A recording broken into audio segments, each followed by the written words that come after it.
Are you interested in some frugal living tips? In this video, we're going to be sharing 5 unconventional ways we save money.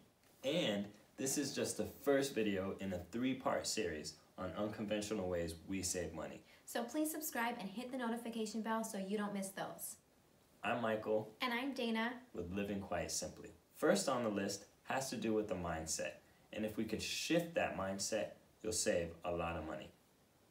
Years ago, we did a unit study on the Great Depression, and we gleaned a number of different things. But I would say the most important thing is a saying that's said to be the unofficial slogan of the Great Depression. And that is, use it up, wear it out, make it do, or do without. I love studying about the Great Depression because our generation has never known real hardship. I really see the Great Depression as a model for what's to come in the future. I don't think the times are always going to be prosperous for us, and as we study the Great Depression, we can learn how to get through troublesome times. Our generation has really only known prosperous times, and so we need to be prepared with the proper mindset because in the future, challenges may come, and challenges may just be something that individually you're going through in your own household, but challenges also may come to us nationally.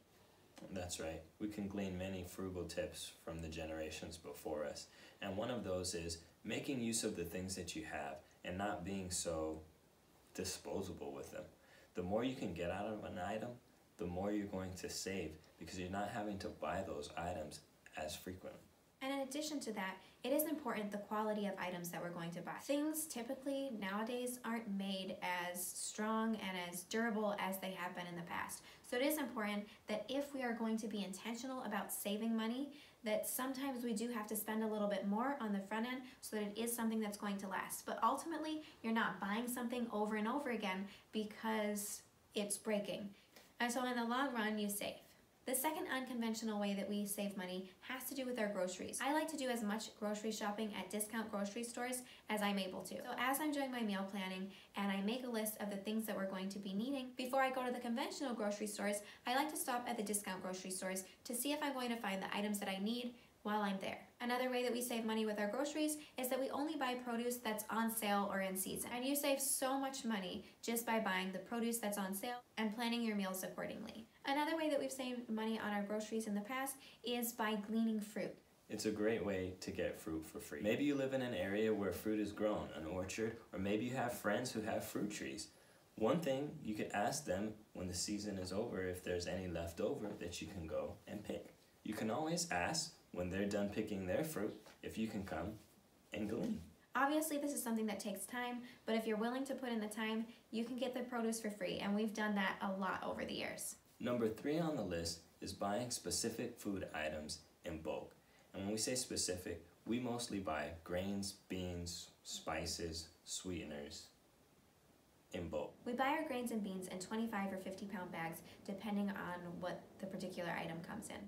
We then store those items in 5-gallon food grade buckets. And you might think that we would just put these in the garage and leave them there for a rainy day. We're actually cycling through those regularly and replenishing them as needed. So there's typically not space in your pantry for 5-gallon buckets. So we then use half-gallon and gallon-sized mason jars and fill those up from the buckets to keep our pantry full.